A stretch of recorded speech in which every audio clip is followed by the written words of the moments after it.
एक घने जंगल में एक गधा रहता था।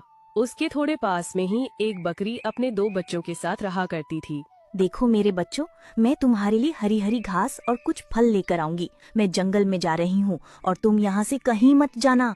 मैं जल्द ही लौटूंगी। मम्मा मेरे लिए घास मत लेकर आना, मैं सिर्फ फल ही खाऊंगा। मम्मा मेरे लिए हरी हरी घास लेकर आना और फल भी लेकर आना, मैं दोनों ही खाऊंगा। हाँ मेरे बच्चों, मैं तुम्हारे लिए घास और फल दोनों चीज लेकर आऊंगी, पर तुम मेरी बात का ध्यान रखना। तुम यहाँ से कहीं जाना मत, समझे?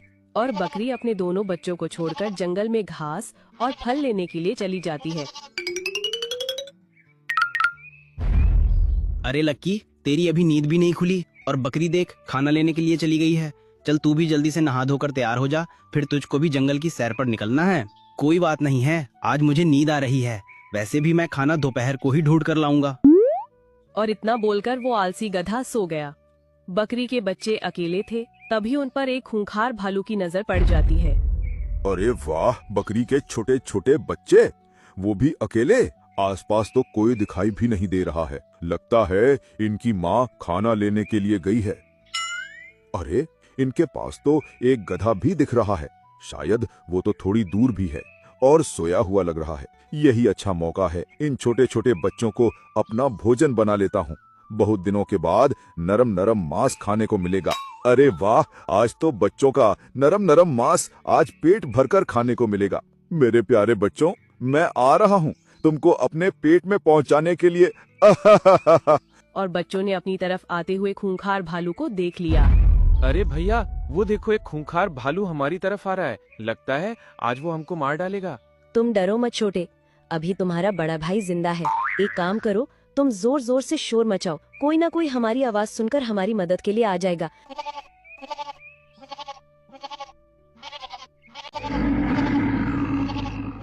कितना भी शोर मचा लो, आज तो मैं तुमको अपना भोजन बना कर ही मानूंगा। डरो मत मेरे बच्चों, मैं तुमको बिना चबाए ही खा जाऊंगा। तुमको बिल्कुल भी दर्द नहीं होने दूंगा और तुमको पता भी नहीं चलेगा कि तुम मेरा भोजन बन गए हो। और दोनों बच्चों ने जोर जोर से शोर मचाना शुरू कर दिया। बच्चों की आवाज से लकी गधे की नींद खुल गई। लकी ने खड़े होकर देखा। अरे यार, ये बच्चे भी सोने नहीं देते। इतना शोर काहे मचा रहे हैं? शायद किसी मुसीबत में तो नहीं है। अच्छा, तो इस भालू को देखकर बच्चे शोर मचा रहे हैं। खैर कोई नहीं, अभी इस भालू को भगा कर आता हूँ। मेरे होते हुए भला ये बकरी के बच्चों को कैसे खा सकता है? इतना कमजोर पड़ोसी थोड़ी हूँ मैं। बच्चों को तो बचा कर ही रहूंगा। डरो मत मेरे बच्चों, मैं तुमको बिना चबाए ही खा जाऊंगा। क्यों बे, अजगर है तू जो बिना चबाए ही बच्चों को निगल जाएगा? एक काम कर, यहाँ से कल्टी मार चल, वरना तेरी सेहत के लिए अच्छा नहीं होगा। देख लकी, तू अपने काम से काम रख, तेरे लिए अच्छा होगा। तू मेरे बीच में ना आ। अरे, तू क्या इन बच्चों का बाप लगता है जो इनका हिमायती बनकर आया है?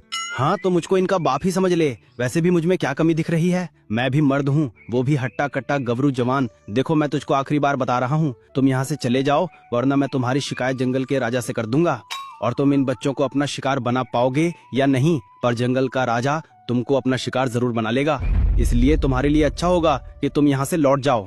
ठीक है लकी, आज तो मैं लौट जाता हूँ, लेकिन किसी ना किसी दिन ये बच्चे मेरे जबड़े में जरूर होंगे। और इतना बोलकर भालू वहाँ से चला गया। बच्चों से पहले इस गधे को ही ठिकाने लगाना पड़ेगा। अरे बाप रे, बहुत तेज दर्द हो रहा है। इस जंगल में आ तो गया हूँ, लेकिन यहाँ पर तो कोई मुझको जानता भी नहीं है। बिना जान पहचान के कौन मेरा इलाज करेगा और कौन मेरा दोस्त बनेगा? अरे बाप रे, जख्मी हाथी, वो भी हमारे जंगल में? हमारे जंगल में तो कोई भी जख्मी हाथी नहीं है। चलो इससे जाकर बात करते हैं, तभी जाकर पता चलेगा। अरे हाथी भाई, हमारे जंगल के तो नहीं लगते हो, और इतने जख्मी कहाँ पर हो गए हो? अरे मेरे दोस्त, मैं इस जंगल का नहीं हूँ, मैं तुम्हारे पड़ोस के जंगल का हूँ। वहाँ मेरे जंगल के राजा पर हमला कर दिया और उसको बचाने के चक्कर में मैं जख्मी हो गया। तो बचा पाए अपने जंगल के राजा को? हाँ, नहीं बचा पाया। अगर बचा लेता तो तुम्हारे जंगल में क्यों आता? अच्छा, तो ये बात है, तुम उस शेर के डर से अपने जंगल को छोड़कर आए हो जख्मी हालत में। खैर कोई नहीं, अब इस जंगल में आ गए हो तो हमारा भी फर्ज बनता है तुम्हारी देख रेख करने का। मैं तुम्हारे लिए अभी दवाई लेकर आता हूँ और तुम्हारे घावों पर लगा दूंगा। तुम जल्दी ही ठीक हो जाओगे। यहीं पर रहना, मैं अभी लौटूंगा थोड़ी देर में। और गधा जंगल से कुछ जड़ी बूटियां लाकर हाथी के जख्मों पर लगा देता है। हाथी भाई, कुछ दर्द कम हुआ? हाँ मेरे दोस्त, इसको लगाते ही आधा दर्द खत्म हो गया। बहुत अच्छी दवा है। मेरा नाम लकी है और आज से हम दोनों दोस्त हुए। जब भी तुम्हारा दिल करे मुझसे मिलने को तो आ जाना, मैं यहाँ से थोड़ी दूर ही रहता हूँ। ठीक है दोस्त, मैं जल्दी ही तुमसे मिलने आऊंगा और तुम्हारे साथ ही रहूंगा। सुबह होते ही बकरी बच्चों के लिए खाना लेने चली जाती है। अरे वाह, आज भी तो बच्चे अकेले हैं, लेकिन इस गधे का कुछ करना होगा। बच्चों से पहले इसको ही अपना शिकार बना लेता हूँ, पर मैं अकेला कर पाऊंगा? खैर कोई नहीं, अपने फुफेरे भाई को बुला लेता हूँ, वो भी दावत उड़ा लेगा मेरे जंगल में आकर। और भालू अपने फुफेरे भाई के पास पहुंचता है। अरे भाई, बहुत दिनों के बाद आए हो, कैसे याद आ गई हमारी? अरे याद क्या आ गई भाई, सोचा मेरे जंगल में तुम्हारी दावत ही करवा दूं। अरे वाह, ये तो तुमने मेरे मुंह की बात छीन ली। चलो फिर दावत उड़ा के तुम्हारे जंगल में जाकर। वैसे दावत किस चीज की करवाओगे, शहद की या फिर कुछ और? बकरी के 2 बच्चे हैं, बहुत नरम मांस है उनका, बस उनको ही एक एक निपटाना है। अच्छा, तो मटन पार्टी करवाने के लिए अपने जंगल ले जा रहे हो? चलो चलते हैं। और अगले दिन वे दोनों बकरी के बच्चों के पास जाते हैं और बकरी के बच्चे फिर शोर मचाना शुरू कर देते हैं। अरे ये भालू फिर आ गया, लगता है आज दूसरे को भी लेकर आया है। आज तो ये जरूर कुछ प्लान बनाकर आए हैं। वहीं पर रुक जाओ, बच्चों की तरफ एक भी कदम मत बढ़ाना, वरना तुम दोनों के लिए अच्छा नहीं होगा। मुझको पता था लगी तू जरूर बीच में आएगा, इसीलिए मैं तेरा भी बंदोबस्त करके आया हूँ। आज इन बच्चों के साथ साथ तेरा भी मांस खाएंगे। लक्की का मांस खाने से पहले तुम दोनों को मेरी लात खानी पड़ेगी, हरामखोरो। अरे हाथी भाई, आज तुम इन दोनों को छोड़ना मत, ये बहुत प्लान बनाकर आते हैं। आज 2 आए हैं, कल पता नहीं क्या प्लान बनाकर आएंगे। अच्छा होगा कि आज इनको अच्छे से सबक सिखा दो। अरे ये खली बीच में कहाँ से आ गया? अब इस हाथी से कौन लड़ेगा? हाथी ने दोनों को बुरी तरह से मार मार कर अधमरा कर दिया।